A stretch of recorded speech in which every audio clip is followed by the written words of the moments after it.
Simple Ed, simplify processes, amplify results. Simple Ed.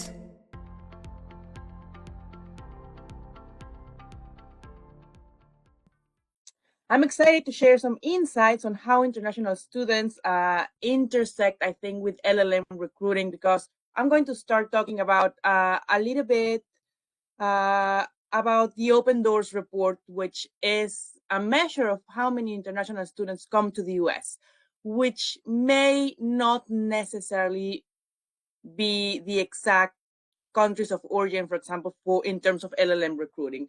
And then we're going to see the trends that I have been identifying this past admission cycles and compare them to the Open Doors report. I think from this 2023-2024 Open Doors report, we can see that international students enrollment increased by 6.6% from previous years. So this has been increasing since the post-pandemic years, and we are already surpassed the pre-pandemic levels of enrollment, which I think shows that basically international students are coming back to the United States. I think 2021, 2022 even was a little bit like slower in terms of recruiting, but I think now we are again like on the roll of international recruitment. And of course, the US, I think, maintains the position as the leading country of interest for international students, followed closely by UK, Australia, Germany. But I think the US still maintains its position as a top global study destination. By 2030, Open Doors is projecting a growth in 1.5 million students. So there is still market for international recruitment, which is very, very important to note that, I think like basically international recruitment is still on the rise. And it is projected that by 2030, it will be a growth of 1.5 million international students in the US. So Open Doors report the top 15 countries of origin for international students in the US are, number one, India. That India has already surpassed China as the number one countries of origin, like international students that come to the US. And the rise of India, 23%, a little bit more than 23%. China is still going down. That's been the trend in the last, let's say, 5 years. India is going down, China is going down, and India is going up. I think it's also very interesting going beyond the top 10. If we go to the next 5 places, we see Mexico on the rise, Saudi Arabia going down, Japan going down, Iran going up, and Pakistan going up. Saudi Arabia, I think, if for people who have been in the admissions world for a while, Saudi Arabia was on the rise for the scholarship model that they had, in which they basically would pay all the fees to the students coming to the US. I think now that program has ended, so naturally it's just Saudi Arabian's recruitment is going down, and I think it will continue to go down. And the normal, very stable contenders are always Brazil, Mexico, and I would add to those countries, and I will mix this a little bit for LLM recruitment. I think Colombia is always a very strong contender for LLM recruitment. But I think from this Open Doors report, the only thing that I would like to highlight before moving on is basically most of these countries are still on the rise, except for China, South Korea, Saudi Arabia, and Japan that we know have been slowly going years. India will continue to grow. India is proven to be a very big market with a lot of young people that are seeking opportunities to go, to come to the US and study, not only in law, but in every field. I think a lot of LLM schools have been very reliant in students from China, for example. And now that China enrollment is going down, they're looking for other sources of uh, students, of recruitment. And I think India is, as always, a very, very good. And I will move on. I don't know if we can move to the next slide.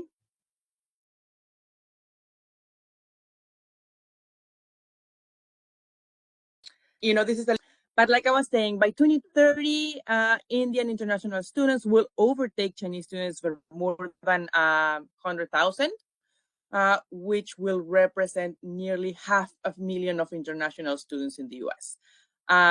Vietnam, Nigeria, and Bangladesh are the next largest and fastest growing cohorts for the US for US international students. And like I was saying, South Korea, Japan, Saudi Arabia will continue to slowly decline in recruitment. I think it's very, for example, if we look at the countries that are on the rise, if we look at India, Vietnam, Nigeria, Bangladesh, I think the common thread there is that those are countries that have emerging economies, that middle class are on the rise. So that makes more international students want to seek opportunities to come to the US. So I think in terms of trends, I think LLM trends are pretty much in line with the Open Doors report. Staff or admissions officer, Open Doors reports is always a very good source of information to see what the trends are from previous years, and if those trends align pretty much with what you're seeing in your own law school. Uh, we can move to the next slide.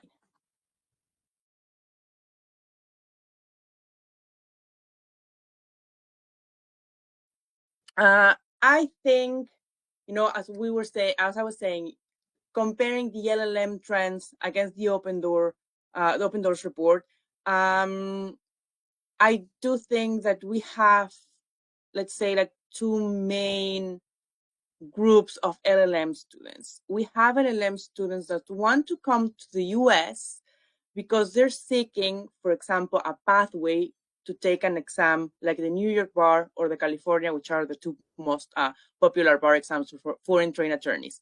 And then we'll have another group of students that want to come to the US because they want to gain a international credential or because they're looking for something for a program that is specialized. And then here they come all the specialized LLM programs like tax LLMs or environmental LLMs or human rights LLMs. So I think these two big groups of LLM students are the ones who will kind of set the tone for whatever trend you're seeing in your LLM program. For example, in my case, we do have a program that is specially designed for students who want to take the bar. And then we have a program that is specialized in environmental law. And the trends for these two programs in terms of recruitment are different. And I want to go back a little bit to the Open Doors report.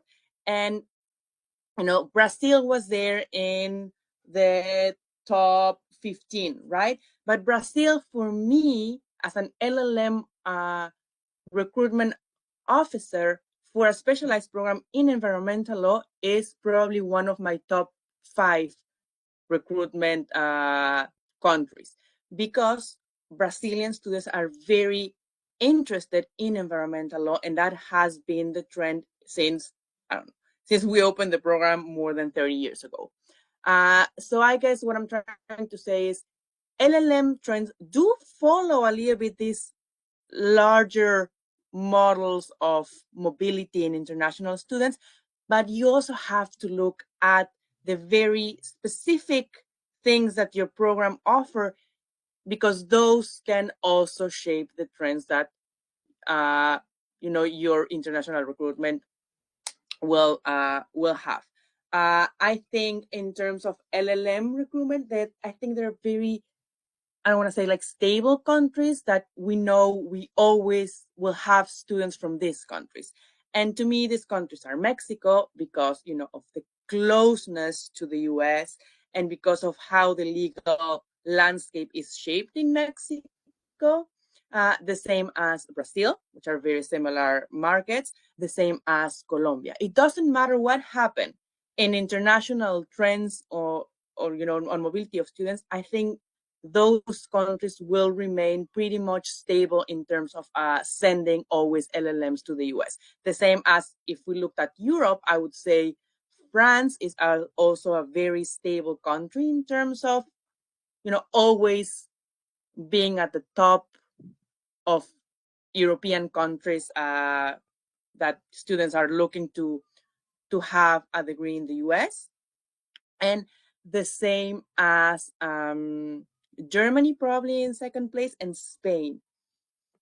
I think I have been seeing a rise, and again, this is very in line with what Open Doors report is saying. I've seen a trend in countries like Nigeria, like a huge trend. I'm talking about like more than 10% for at least the LLMs that I run. It's pretty much like 13% of increase in Nigerian students. Bangladesh also since last admissions cycle. Vietnam, not so much as Bangladesh and Nigeria. And I've also seen an increase in applications from Iran. And we're going to go a little bit also into detail, about visas and kind of obstacle for these countries, but we'll talk about it like a little bit further. I think we can move on to the next slide. This is pretty much what I was saying. Regions such as Nigeria, Vietnam are showing increased interest. I think we need to keep an eye on these countries. Right now, I feel like with Nigeria, we have a lot of applications. A lot of applications are coming in. Some of them are very good applications. Some of them are not very strong applications, but like I feel like the flow and the mass of applications are coming in a lot from Nigeria and Bangladesh. So I think those countries are really, really important. They're going to be really important probably in the next 5 years in LLM recruitment. Of course, hand in hand with India. I think those are going to be the countries to watch for. We can continue to the next slide.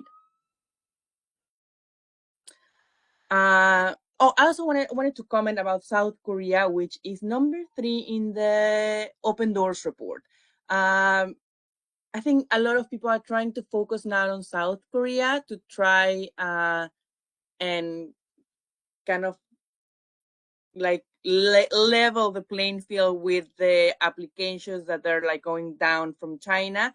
And I think South Korea, at least for me, has not been a great market, but I do see it on the rise and people are keeping an eye on South Korea. So we'll see what happens with South Korea.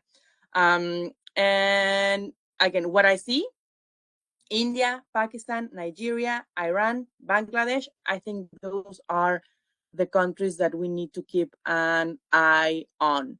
And they're pretty much all of them are in the top 15 countries, and all of them in the Open Doors report, all of these countries are on the rise in international students in the US. So that I think is very in line with the LLM admission cycle for this 2024-2025 cycle. We can, I think, continue.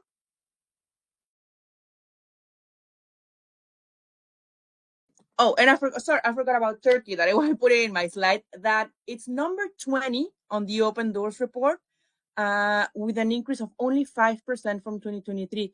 But I've also seen a rise in the LLM applications from Turkey ever since last year. It's been significant, the increase that I've seen in LLM applications for Turkey. So I think, let's just keep an eye on. It's not a very strong contender in the Open Doors report. It's just number 20. But, I think, again, the economic rise that's been going on in Turkey may, let's see what happens in the next couple of years. We can move on to the next one. And like I say, there's many factors that drive mobility with LLM students. I was talking already from the admissibility to a bar, to a state bar like New York or like California. And I think one of the other factors that drive mobility with LLM students is pretty much the OPT, which is the optional professional training, which allows students to gain employment in the US for a year after they graduate from the LLM program. Professional advancement in working global markets. I think for many jurisdictions, for example, France, Mexico, Brazil, where a lot of big transnational law firms and big corporations have a strong presence, having an LLM from the US, having that OPT, that work experience, having that bar, either New York, California, it's very, very important in terms of professional advancement. Even many law firms, they send their students to do an LLM, and they ask them to sit for one of the bar exams, not because they want this, they want the students to stay here and work permanently, but because it's a very, very well received asset to have when you go back to that country, to have a bar, or to have had that experience for a year in the US. So I think for many LLM students, those are the most important factors. And I think in second place would come like a specialization, like I said, tax, environmental, human rights. But I think the trend also has been trying to sit for one of the state bars and gaining that exposure to a global market, gaining that professional experience in the US for a year with the OPT. So I think that is definitely a deciding factor. Sadly, many LLM programs, I would say most of them, are not STEM. So the OPT is only for a year versus other STEM programs that I think it's like 2 or 3 years. So that is not great. But still, having the opportunity to stay and work in the US for a year is definitely a driving factor for the LLM students. And I would say 100% of the LLM students are applying for OPT and will try to, make the most of that experience for that year. So that's definitely something that is going to continue, I think. The bars are still going to be a very important factor in whether deciding if they're coming to the US or they go to another country. And I've even seen students from jurisdictions like Australia or the UK that can easily access the bar exams sometimes without an LLM program. They sometimes also want to have the LLM just to enhance their chances to actually passing the bar. So I think the bar is definitely a driving factor for LLM students. So we need to also be very mindful of in terms of recruiting, in understanding what are those driving forces, those those factors that determine whether an LLM students will actually choose either the US versus another country, and which program are they going to choose in the US. So I think that's also why New York universities are also very popular with LLM students. We can move on.